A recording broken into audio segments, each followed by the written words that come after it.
gon' take it there? Who gon' take it there? Who gon' take it there? Who gon' take it there? Electricity, electricity, electricity, electricity. You know what's in the air. You know what's in the air. You know what's in the air. You know what's in the air. It's possibility. It's possibility. It's possibility. It's possibility.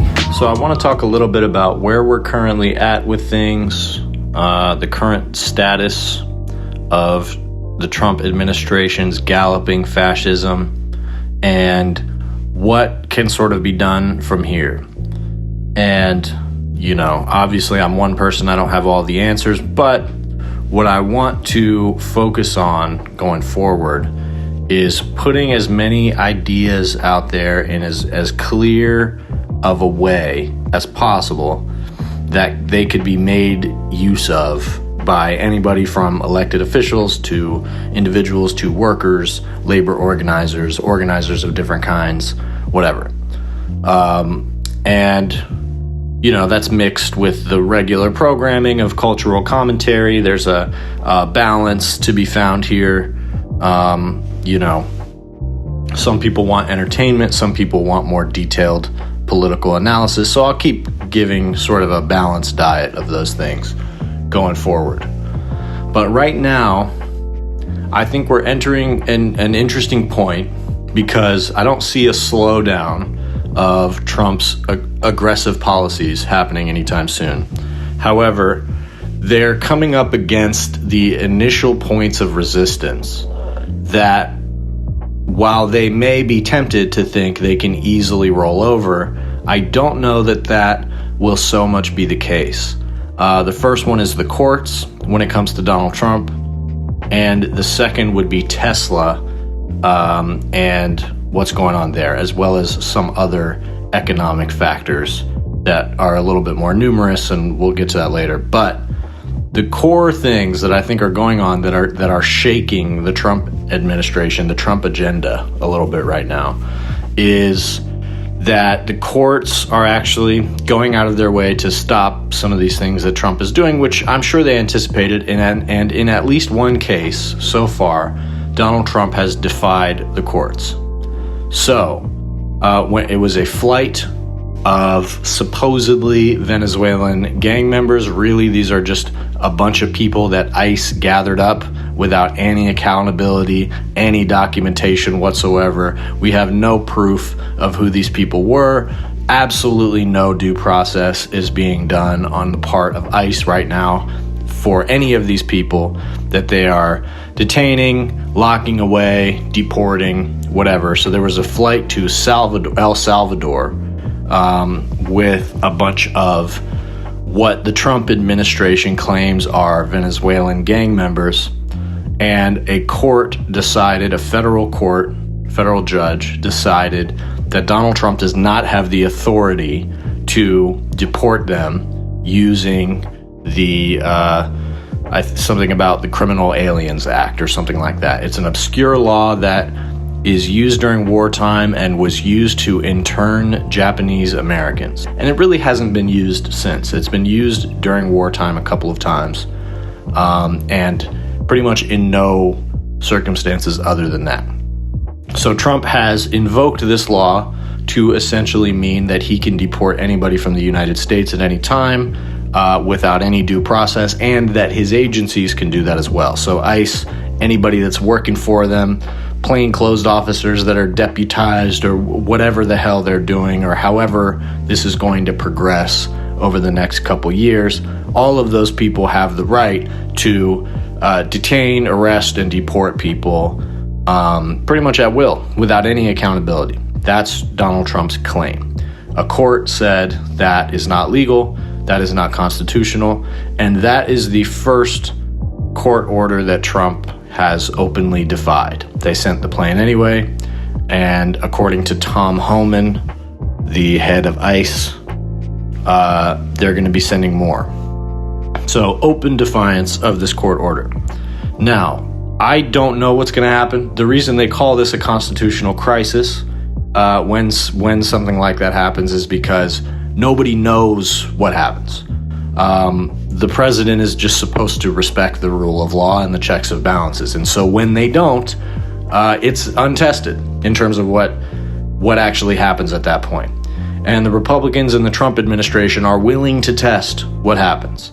Now, I do think there will be consequences. I think what's most likely is that Trump will continue getting away with, some defiances of the court and with this particular conduct that he is defying the court with.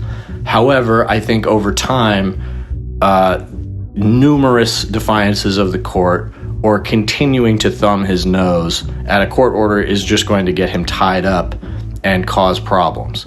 My theory is that when Donald Trump kind of kneecapped Doge a little bit and answered to some pressure apparently from within his administration and elsewhere, saying that Elon should not have the power to fire people at will, I think that was not only because of people in his cabinet saying that Elon was firing people that they needed in their departments, that they weren't able to do their job with Elon running amok and just telling people that they're fired and that they have to do cartwheels and shit.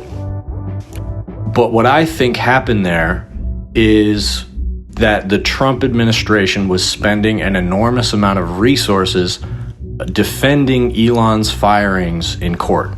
These are thousands of people that, if they haven't been fired, they've been sent weird emails threatening their jobs, telling them they're fired, telling them they're unfired, telling them they might be fired. They're sending, vague emails to people hoping they just take it as a firing and don't show up to work. And I mean, these are thousands and thousands of people that this is happening to, and many, many court cases are coming out of it. And so I think, aside from the fact that people in the cabinet were getting frustrated with Doge, which I have no doubt that's at least somewhat true, I don't know if I really buy this idea that a huge drama behind the scenes caused, Donald Trump to turn and say, Elon, you can't do it. I don't really buy that. I don't think Trump really answers to the members of his cabinet in that way, and he never has. However, I think somebody probably went to him, I guess the Department of Justice, and said, we are using too many lawyers trying to justify firings that are being reversed. And, some of these things we just have no standing on. And that is probably the thing that convinced him. Now, I don't know that's true. I don't know if Donald Trump is any more likely to listen to that argument than the argument that Elon was making people in his cabinet's job harder. I don't really know that Donald Trump cares particularly about either of those things. But I think the problem is that Donald Trump his administration is not able to make the arguments they want to make in court about the policies that they really want to move forward on, because they are using a lot of their manpower to argue against these stupid, arbitrary firings. That's my theory. The reason I think that's relevant is because it is an example of how being tied up in the court is a bad thing for this administration, despite the fact that they might want to, completely ignore the courts and establish dominance over them as Donald Trump has attempted to establish dominance anywhere he can. I think eventually constantly being embattled with the court, especially on issues that are just blatantly unconstitutional, is going to slow Trump's administration down, and it's already happening. Right now, there are scary things going on still, and ICE and Tom Homan are kind of the main thing to watch. But in general, things have slowed down a little bit, and some of the decisions that Elon made through Doge are being reversed actively. We'll see how all this court stuff plays out. But that is one area where I see Trump his administration is vulnerable, and I see that there is potential for him to become fatigued over that. He came into office very confident. He came into office feeling like he has a right to do whatever he wants, and the Supreme Court has already affirmed that he is above the law. And so I think the more he pits himself against the courts, there are going to be wins there. The Supreme Court is going to side with him on some things. It's looking like they're going to side against him on some things as well. And there may be things that he's just not going to be able to make progress on. And I see that exhausting him over time. And then you have Elon Musk, whose businesses are failing, Tesla is in the toilet, and people are aggressively going after Teslas, setting Teslas on fire, protesting and damaging Teslas at Tesla showrooms. I think all of those things are excellent, and they're working. Those things are working, period. Because not only is it hurting Tesla as a company, you have board members of Tesla speaking out publicly and saying that Elon should step down as the CEO of Tesla. What difference does that make? I don't really know. But that's what, there are board members who work with Elon Musk who are actively campaigning for him to be removed from Tesla. And you can see it in Elon publicly. He's feeling this. Once again, when they came into office, it was a lot of euphoria. It was a lot of confidence. It was a lot of giggling and this giddiness that we were seeing, especially from Elon Musk. And we're not seeing that anymore. Not seeing that anymore. Not saying that the giddy fascist in him has been defeated, but he looks dejected. He looks like the fact that his business is failing and it's reflecting very badly on him is weighing on him. And he's going on TV, he's crying, oh, this is just so terrible that people would do this. I thought Democrats were supposed to be the party of empathy and this type of violence. Tesla has never done anything but make electric cars, and I've never harmed anyone. So, I mean, he is showing weakness here in a way that Trump almost never does.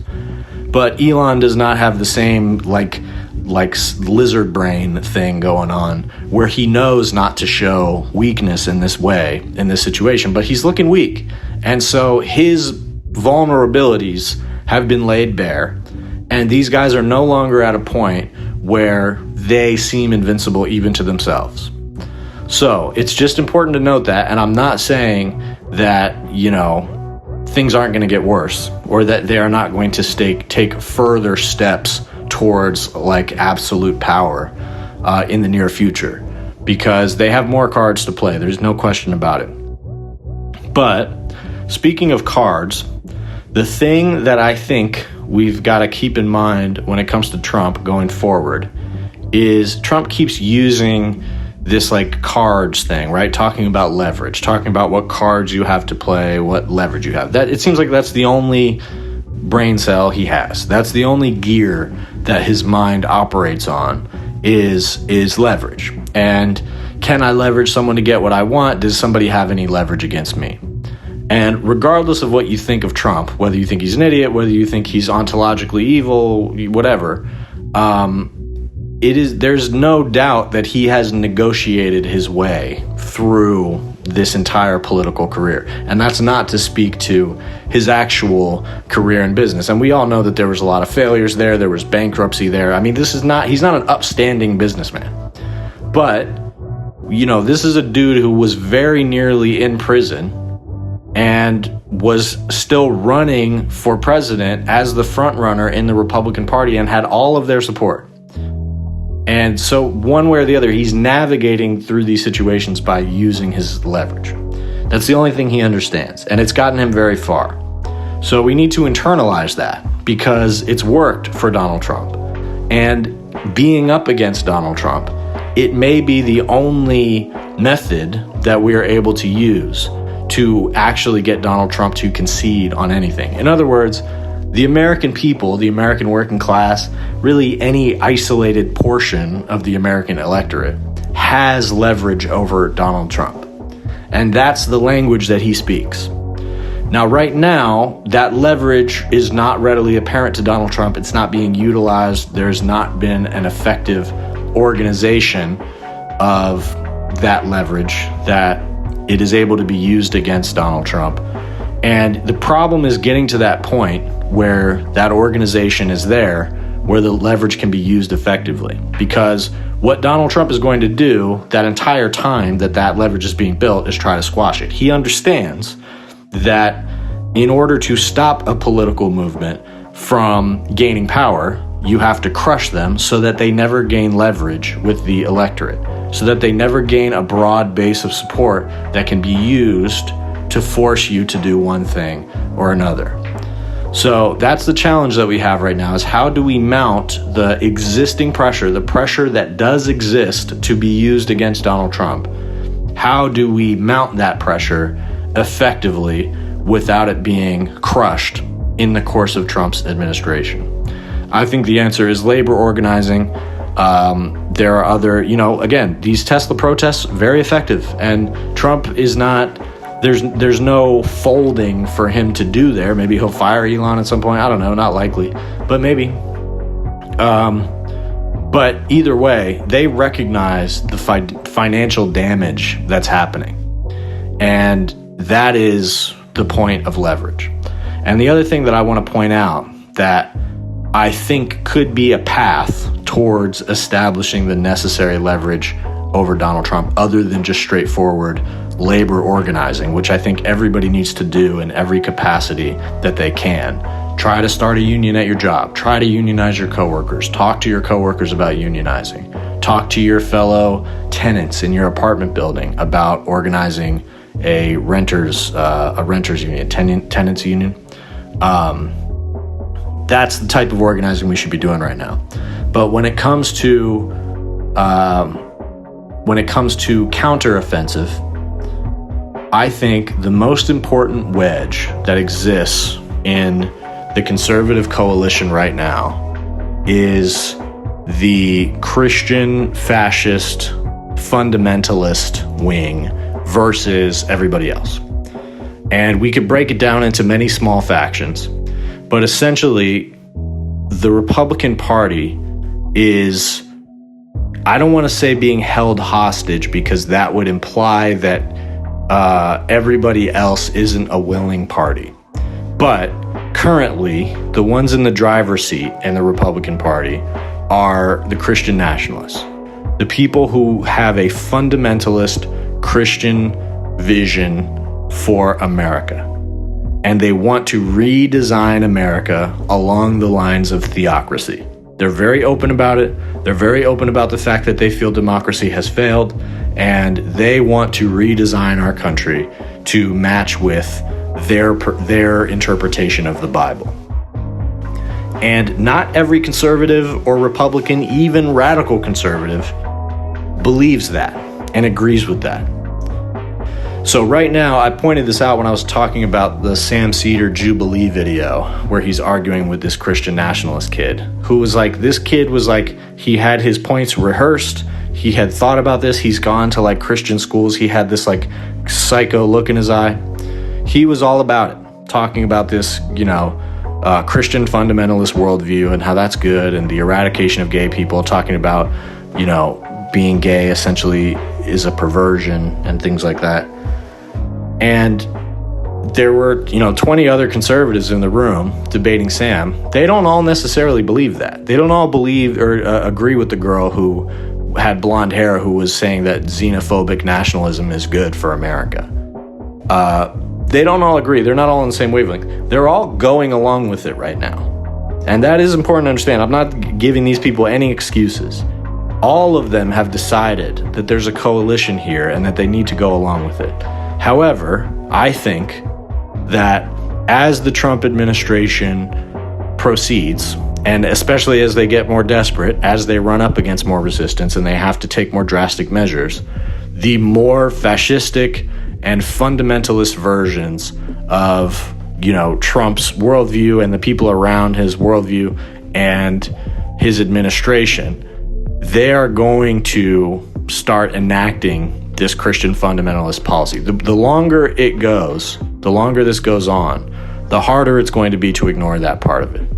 And I think one of the most important things we can do in terms of driving wedges in the coalition that they have, which is what they've done this entire time. The reason I'm putting this way is because Republicans and conservatives and the rich have done this very effectively in the progressive and democratic movement. They've driven the wedges to make the coalition less powerful. And the path to being able to mount some leverage against the Trump administration in any form, whether it's labor, whether it's Democrats finding some form of leadership that can actually apply pressure, or some other political party or some other form of political pressure, regardless, it's going to start from driving that wedge further into the Republican coalition and letting some of those non-Christian fundamentalists see and hear at every possible juncture that the world these Trump people and Trump himself are designing is not aligned with what you believe, and it's not aligned with what he told you he was going to be doing. It's aligned with what we told you he was going to be doing. And people didn't want to believe it. But the Christian nationalist fundamentalist vision is at the core of what Trump's doing. And the more people see that, the harder, the more infighting it will create in the Republican movement, especially as we get closer to a midterm election and a 2028 election. I'm going to be talking a lot about the 2028 election going forward as well. It's early for that, but we need to talk about it now. I'll probably get back to that more in the next one, but I'll leave this one here. So yeah, keep organizing, keep talking to your neighbors and your coworkers, and keep in mind that Christian fundamentalism and Christian nationalism is the main thing that Americans are not on board with, that Trump and his people are sneaking through this whole America First agenda. And right now it's holding up, but that's not going to hold up. And one of the only powerful forms of rebellion that exists in like the spirit of Americans is anti-religious fundamentalism. There's not a strong sense of class consciousness, like there is in France, where they repeatedly protest over, things like wages not being raised, not even wages being decreased, but they don't raise the wage, riots. We don't have that type of vibe in America, but we do have anti-fundamentalist and anti-Christian tyranny. We have that in our blood. And so that is a force that can be harnessed and stirred up and used against the Donald Trump administration. And that is how we pave the way to, as a movement, starting to have some leverage that we can use to get some kind of concessions out of him, limit the damage of his administration, or force him to leave power when the time comes. If you like this video, please like and subscribe. And if you really want to support, consider becoming a member. That's the best way to support this channel. I'm posting all kinds of cool content there, like beats, exclusive podcasts, movie reviews, book reviews. If you like the beats that play in the back of these podcasts, all of that's going to be posted there and more. If you have ideas for stuff that you would like to see as exclusive content, let me know and we'll figure some things out.